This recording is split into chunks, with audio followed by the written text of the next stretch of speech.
Hey everybody, we're live. Good to go. All right. Hi guys, my name is Nicholas Ratliff. Today I'm going to show you guys my senior project. It's called Anti-Utopia. So, what is Anti-Utopia? In a nutshell, it's a ruthless, competitive online shooter set in the near future. The idea behind this was I grew up playing a lot of games like Halo and Counter-Strike, a lot of those kind of mid-2000s kind of game.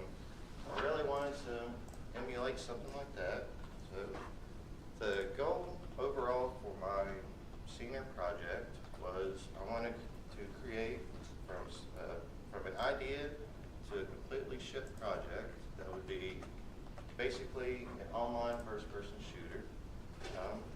The idea is I want to create everything myself. I don't want to rely on any kind of game engine. So probably wondering why I would want to do all this in C++. I personally have a lot of experience using game engines myself. With the classes that we took here, I found that I was able to pick up the game engines really well.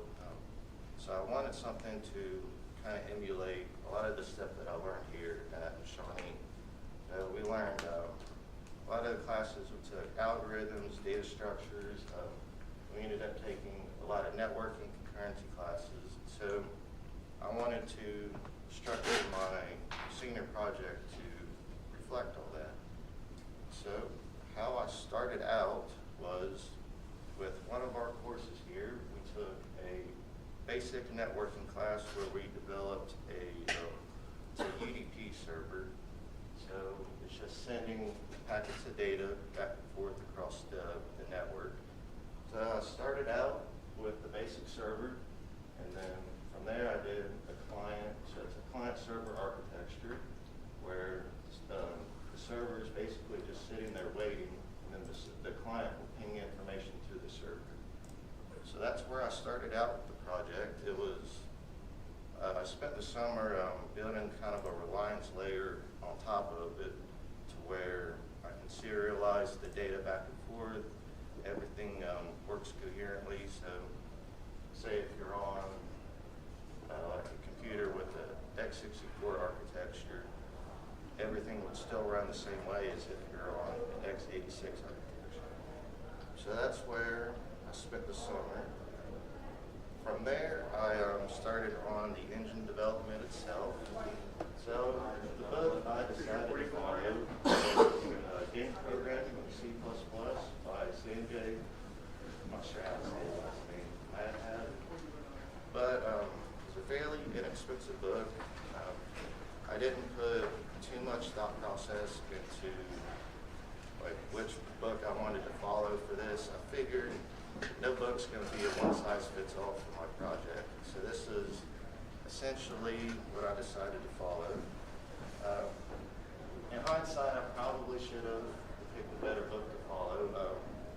As I started getting into it, the model loading for the book wasn't very coherent. Obviously, it's not built. It's built for just a basic C++ game. So obviously, none of the UDP architecture that I did, none of that would translate into the book. And so obviously I had to match all those together.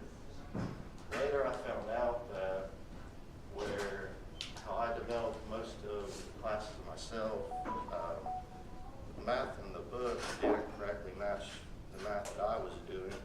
So I had to go back in and kind of match all that together. So to fix all these issues, with the book, it was trying to use kind of like a JSON parser to load in model data. That's all right if you're doing just very basic models, but I wanted to extend mine out to be, to load different kind of models, basically use that for my rendering. So I ended up using a library called TinyGLTF to help with parsing that data. To account for the incorrect math that I was using, I had to rewrite most of the matrix and vertex classes. And then at the end of the day, I managed to tie all these different systems together into one selecting my 3D model. It's kind of basic. It wasn't anything too impressive. From there, I managed to get something to render onto the screen. So a lot of what you see in this video, a lot of it's incorrect. The shadowing's wrong, the shading's wrong, but it is multiplayer. I did finally get a basic model to load onto the screen. So that was a major progress, just getting something to render onto the screen. From there, I continued ironing out the details for the render. I eventually got the lighting to work. So the guy that we're looking at, the shadowing matches up for both characters, and the same for the character looking this way. He also had the same shadowing. I slowly began textures, and then that was rough getting all this to work together. It was very difficult, but eventually I finally started making some progress. I got it to where I could load in multiple models. The texture looks fairly decently. And then today, the progress that I made, this is what the game looks like as of right now. So right now we have the full model loading. The skybox, that's not mine. The Earth that you see, that's just a NASA open source image. But the system, the bullets work good, the collision system works good. It's not perfect, the characters are still static, but I do have a lot of the basics that I was wanting to implement. So overall, engine features, we have the GLTF loading, we have, thanks to the book, an entity component system, which basically it allows me to add different things such as input, collision, movement, actions, and without doing any of the work inside the actor, I can just do a lot of that work inside of the components themselves. We also have a basic collision system. Right now I'm doing just spheres and boxes at the moment. I do plan on expanding this out a little bit in the future, but as of right now, it's something very basic. And this is kind of the area where the book math didn't exactly follow what I needed to do, so I had to redo a lot of this collision logic myself. We have the input system as I showed you before, and then throughout this entire project I managed to keep multiplayer support. That is basically the sum of my project. Is there questions? So what inspired you to go with a projectile system for the guns instead of just like a hit scan type thing? Well, so the bullets, they're basically just actors that are moving around on the screen. So I figured for the data that I'm sending back and forth to the server and the client, I'm just saying this bullet's in this location. And so that's how I'm transferring it back and forth. And then from there, that's basically how all the collision works as well. So they're just actual actors that are moving through the plane. I think that answered it. So there's like a gameplay perspective. Is there a reason why you didn't use raycasting or hit scan? No, not particularly. Okay. You just want to test things out? Okay. That answer your question? Yeah. Okay. Any other questions? Given like the rate that things have come together now, which is already pretty good, what do you envision as being like the end of the year plan? For the end of the year product, I hope to publish something on the Steam. The idea is it would be like a 4 versus 4 kind of a team deathmatch kind of area. So be just a basic arena level, be 4 players on a red team, 4 players on a blue team, and then you guys just shoot it out with each other. Whoever reaches the top score first, that's the winner. Have you tested it with 8 potential clients at once? With 8, I have not. I've just tested it. SGC was like the major testing thing that I had. And surprisingly, it worked well with 2 computers running side by side, going back and forth. So that ran pretty well. And I've not done any major stress testing yet. Do the clients talk across the local network, or are they actually going through like the So the clients, they're just receiving a game state back and forth from the server. So they're not, the clients aren't communicating with each other at all. They're just pinging back and forth from the server. That's all that is.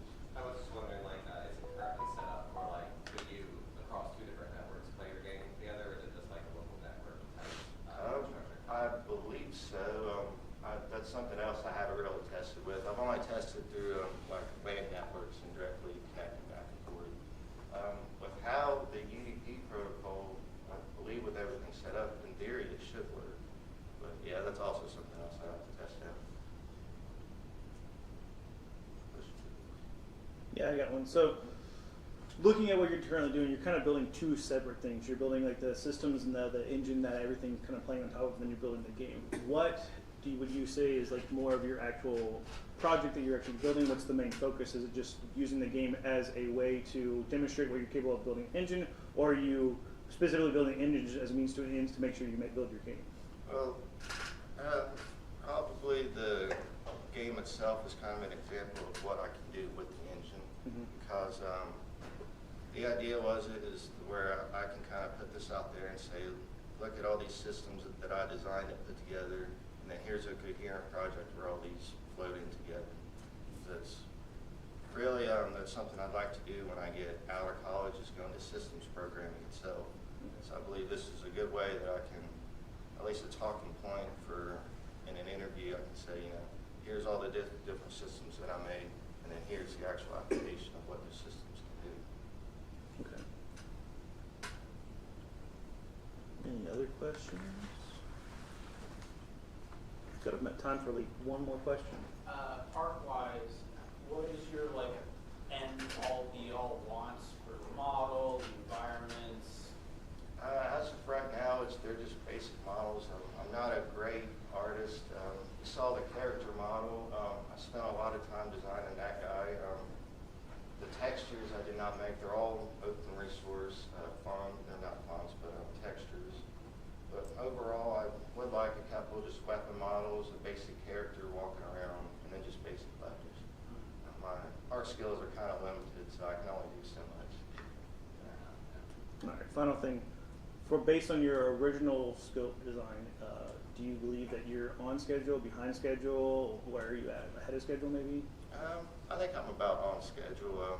I think maybe slightly behind schedule. I wanted to be a little bit further at this point, but just between all the hiccups that I had and between everything, I'm happy that I got to this point. Yeah, I think slightly behind schedule. And do you plan on working on it over winter break? Oh yeah, absolutely. Okay. Well.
Ben, I'm one of the solo devs here, so I'm going to be presenting what I've been working on as my senior project. It's a little game called Blood Fort. So what is Blood Fort? It's a zombie defense base builder, and it's multiplayer FPS. And the whole idea behind it is there's a daytime versus nighttime like gameplay loop. So during the day, you go out, you gather a bunch of resources, and then you build up this base of yours. And then during the night, zombies will come out and they'll try and fight you. They'll try to tear down your base and kill you. That's the main idea of this. So during this, you also have, during the nighttime, you have like FPS elements where it's more action-based. You have guns that you can shoot with. And then during the daytime, it's like log-based building system. You chop down trees, get a bunch of logs together with your friends. Just build out this really cool base to try and defend it. Some of the inspirations I took, the Sons of the Forest and like the forest building system really inspired me.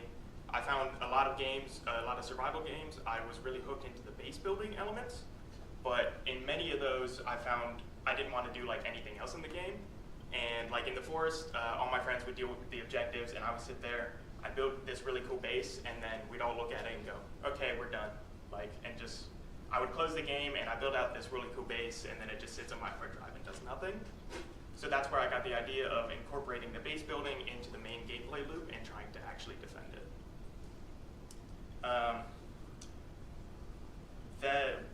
What you saw was kind of where I was for SGC and the development I had already done.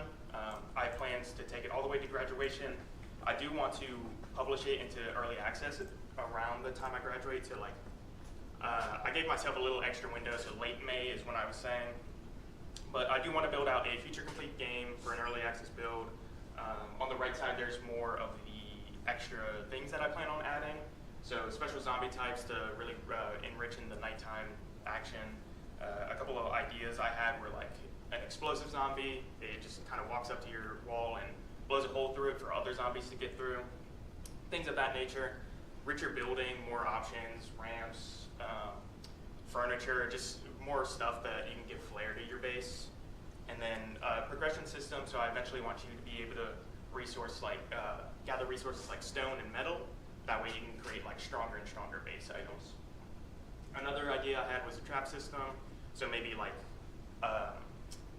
just a boulder thrower or something like a spike pit to help protect against a lot of zombies during the night. And then also cohesive art, what you saw from the small clips earlier, really just bare bones. I just kind of threw that together, so I had something for SGC and it wasn't all gray boxed, but I do plan on building that out more.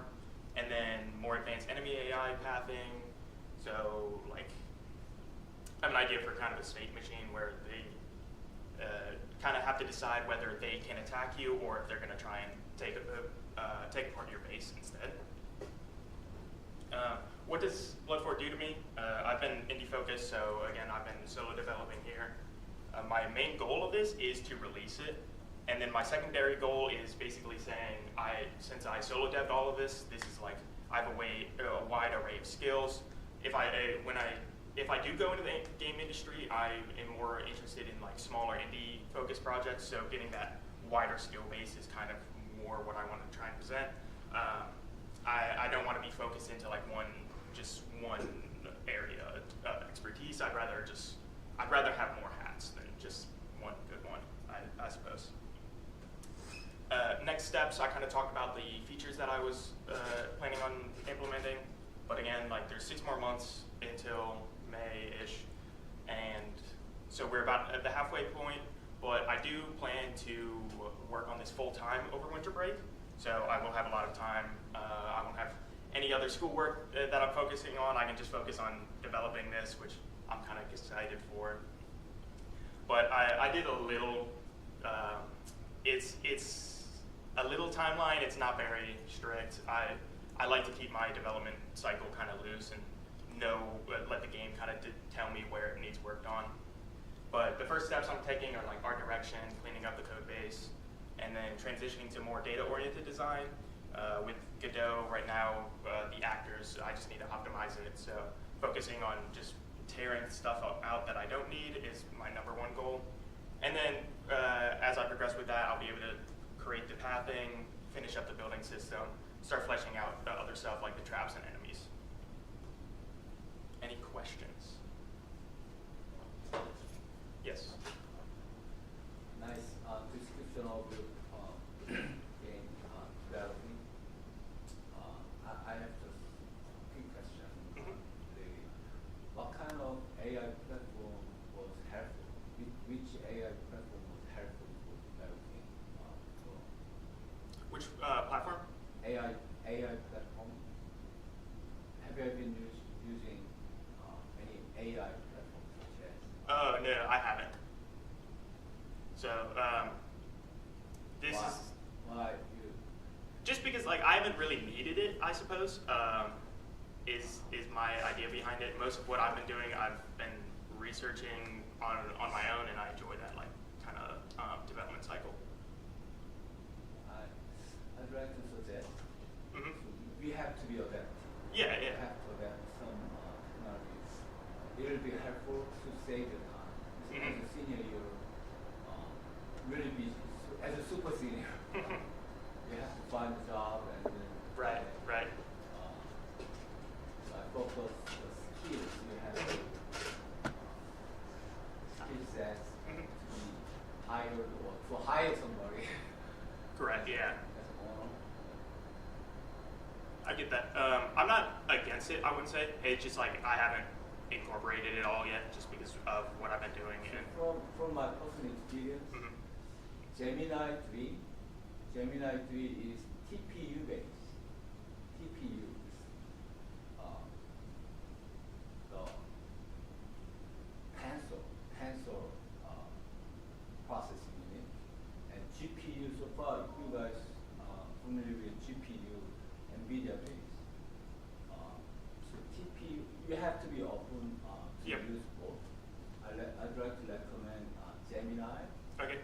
and Gemini 3. Or probably Grok. Mhm. Grok. And, have you ever been heard of Codec? I'm not. It could be helpful. So try Okay. to be open. Yeah. Any kind of AI platform to save your time. Right. I. to- Mhm. Okay. Yes. Kind of a two-parter, but like, first, how do you plan on like having like the progression of the game? Like, is it going to be like set levels and you have to beat this current level to progress to the next level, or is it going to be more of like an arcade, like endless kind of thing? Mhm. And in both instances, how do you plan on like ramping up the difficulty? I've actually been up in the air about like the arcadey versus more survival-y feel of the game. So if I go more arcadey, it's focusing more on that nighttime action, really pumping the nighttime gameplay loop to be like the main focus of the game. And then like the more survival side would be like focusing on the base building more and like gathering resources, giving the player more time to do that. So it's about managing the player's time for each of those loops.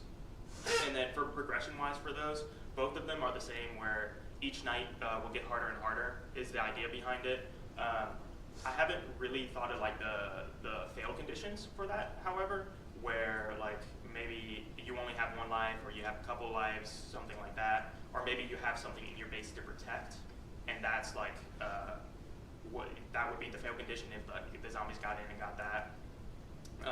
But the main idea would be like kind of a wave based. Every night is like a certain amount of enemies, certain amount of like special types, and then I'll eventually have some kind of controller that has like a certain amount of resources, and then it'll spawn in like a special enemy might be like 5 resources, and then a normal one might be 1, something like that. So then each wave would have a higher and higher resource count for the enemies to spawn in. Yes. So for the nighttime portion, you mentioned there will be traps, but what kind of tools will what kind of active tools will the player have to fight against zombies? Like, will there be weapons? Yeah, or- it's like guns, FPS. Think like Left 4 Dead, that kind of just. Yeah. You have a gun, maybe like a melee weapon, grenades, just fun stuff that you can kill zombies with. Yes. Are there any particular things that you were programming that were especially challenging told myself I want to do Steam multiplayer 100%, which means a lot of the Godot stuff that I'm using, like that you would normally use, like the built-in RPC calls, stuff like that, I have to go a layer below that and code my own. So I'm using Godot Steam networking, the plugin, which I just have to do my own like packet calls.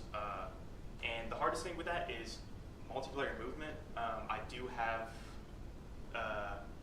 its prediction and reconciliation in it. So if the client tries to move left, on the client it says on like their screen like they already moved left, and while it's also transmitting that to the server receives it. If they're like speed hacking, the server will say like that you're moving too far, and then tell the client like this is where you actually are, and then the client goes there. So setting up that like P2P authoritative setup was the hardest part, I think.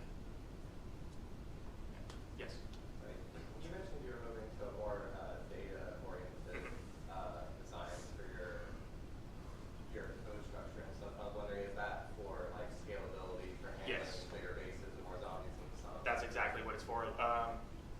Unity has like the entity component system, stuff like that. I don't think Godot has their own version of the entity component system, so I might have to code something similar from the ground up or something adjacent and not like the same thing. But basically, Godot doesn't like a lot of actors, so if I can strip as much away from those actors as I can and just tell a zombie like this is your position and that's all you need to know, and then the client renders everything else with the zombie, that's like my next step. Building off of that, maybe I think they were starting to delve into that in the newer like test builds for Godot. Really? Okay. Because I know like they started doing that with their meshes and stuff as well. Like meshes are going really fast now, so you might be able to find something that works with you. Okay. I'll look at So for the survival aspects in the kind of daytime stuff, all we saw was like there was some trees which you chopped down to build, but like how is that going to be expanded? Are there going to be more types of materials? Are you going to need to have some sort of crafting system? Like, how are you going to flesh out that survival type gameplay loop? The next step for that is more materials, so like stone and metal. I had another idea of a smaller exploration side to it. If I have enough time, I don't want to overscope it though, but I wouldn't want to make it like open world. I do want you tied down to like the area that you spawn in, just so I don't have to like procedurally generate everything. Like I can generate a small area, making sure it's good, and then like I don't have to deal with overscoping. But like I can imagine a small area that the player might have to like go out of their way out of the base area during the day and like kind of loot it. So like maybe they get some more advanced materials, like tech parts, something like that, and then they have to come back before like nighttime comes, or else they're like screwed out there with the zombies because they don't have an actual base to defend. So I've kind of played into that, but the main idea is just more and better materials. Yes. So for the nighttime defense section, I think you stated you didn't really have a lose condition in mind yet. In that case, to tie the player down to that area, I would say make them like place a core somewhere. Yeah. So that they can't like Right. screw off into the wilderness, like sent to the Yeah. forest, Right. enter a building, and just sit there until like morning comes. Yeah. So that would Okay. probably really help you tie into the Right. local section. That makes sense. Any other questions? So the multiplayer, what's the intended purpose for multiplayer? Is it more cooperative, PvP? What are you planning on doing? It's PvE. It's like I said 4-player PvE. Just kind of that's like industry standard for whatever reason. But I might expand that. But basically, I really like playing games with friends. I feel like a game like this is just better if you're fighting off zombies with your friend. Anything else? Yes. So during the daytime, when you're building, will there actually be any zombies roaming around just freely, or is it strictly nighttime? For the most part, strictly nighttime. I played around with the idea of like having a couple as a preventative for like going too far or something like that, or just like a stray one here and there. So it depends on like the stress management of the player, how I want to fiddle around with that. Yep. Will you maybe consider like playtesting multiple versions with different kind of design principles, like whether or not they'll be zombies during the daytime to kind of nail down what you want? Yeah, right now I'm focused on just like building out the architecture behind that. But as it gets closer to like an early access-ish date, then if I have multiple systems built out, I would definitely do that. It just, I want to direct where my time needs to go first. So if I can say like, this would be more fun, like, and I kind of have a general sense of that being more fun, I would rather just direct all my time to it. So I asked you this at the beginning of the semester. Mm-hmm. Have you yet played Don't Bite Me Bro? I've not. I did look at it though, but I haven't played it. Okay. Yes. Kind of just another game that comes to mind. I don't know if you've played it, but it has similar vibes. 7 Days to Die. Yes. Yeah. All right. One of the I just wanted to point that out because I think that would be some 7 good Days to inspiration. Die, it's kind of like the same idea but with a voxel building system, and I found that a lot of the player base isn't happy with where it is right now, because like the developers keep pushing updates and then the players aren't happy with each update. So Yeah, every update like fully reworks the game, yeah, so they have to yeah. relearn everything. I look at Steam comments and it just like keeps dropping.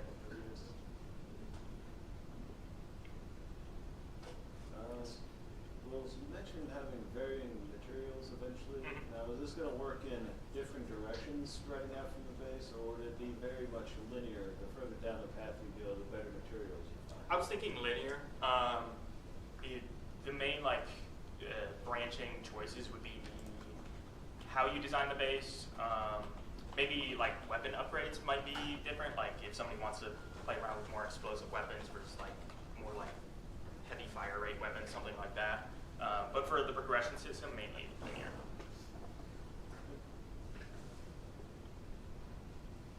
Any others? You're ahead of schedule still, so.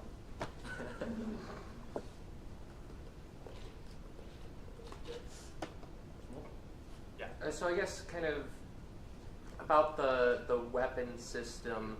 Like, are you just going to start off with some? Are you going to need to find them, craft them? Is ammo management going to be a thing? Like, how is that system going to work? That kind of plays into if I do more like survival versus arcadey feel. So if it's more for survival, you might have to like go out with those like lootable areas I was talking about. Maybe you have to go out and like get gunpowder from them to craft like good bullets. And you just like start with a bow and arrow or something. As like there's only like 5 zombies, so like a very small amount of zombies, and you have like these like kind of dookie weapons that you have to play around with. But if I go more arcadey, I wouldn't do that. I would strip a lot of that away and just say, hey, here are your fun weapons. Go kill stuff. Yes. Have you played How to Survive? I've not. Okay, because that's sort of what I'm imagining in my head in terms of the navigation for the areas, that it's a forested area, but there's large areas you can walk through, and then it gets narrow, snakes away. I'm just wondering if that's where you're coming from, because they also have a crafting system for making your own weapons, materials, and they're very rudimentary weapons. I haven't actually heard of it, so I'll look into it though. Yes. So you mentioned traps, but is there going to be like kind of, I guess for lack of better words, more active traps, like kind of like almost like a tower defense type thing? There definitely could be. It's managing like that. I could see that better in a like the more survival vibe, where like if you have the manage bullets, then like having another action that you can do without like shooting would be better. Or if it's more arcadey, maybe something like explosive barrels that you can put up anywhere that you can shoot. I can see that. So it's really just like managing the player's focus of just like shooting zombies versus interacting with those. If I can mesh those together well, then yeah. The Orcs Must Die series. Also have not played it. I feel like that would be a great inspiration if you do decide to go down the arcade section, because the entire thing is, it's a maze, you place traps. Okay. You either use traps to shove things into open pits, or you like fully boost yourself into like a warrior who just fights on the front line. Okay. They're not cheap games, but they are very fun games, and I think because they're primarily 2-player games, but I think that'll help really establish which way you want to go with them. Yeah, I'll for sure look into them. Yeah.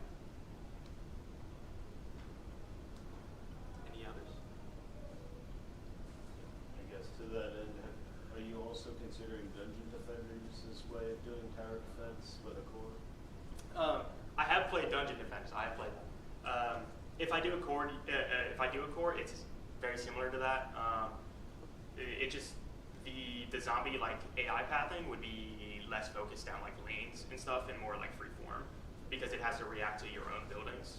That's kind of the separation between those two, I suppose. But Yeah. it's that kind of wave based building, and then that more waves come or stronger waves come. So we kind of talked about like a nebulous like core that you have to protect, but like I don't know. I was just kind of as a suggestion, it might be better is like maybe there's like some injured survivors you're tending to, Yeah. or Family. like family or stuff like that. It's like oh yeah, you know there's your kid. They're like 2. They cannot Right. run away. You got to make sure the zombies don't get in there. That makes sense.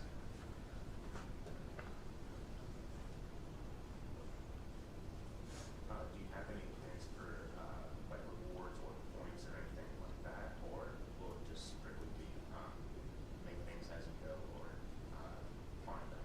I haven't really thought about rewards. I thought about like skill points for like if you want to build out your class. Like I talked earlier, maybe somebody wants to focus on like explosive weapons.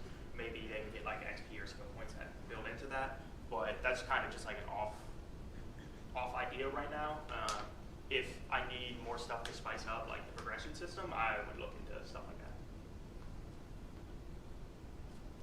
that. Okay, one last one. So, as you've been developing this and you had to do your proposal at the beginning of the semester, how has the experience been for you and what are you most proud of this development so far?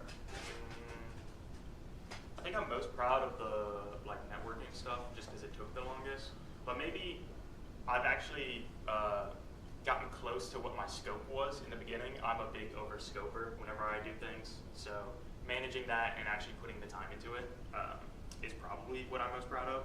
So knowing that I was an over-scoper and still putting something ambitious onto the table for me and then succeeding in doing like where I'm at, I think that would be my answer to your question. All right. Well, thank you.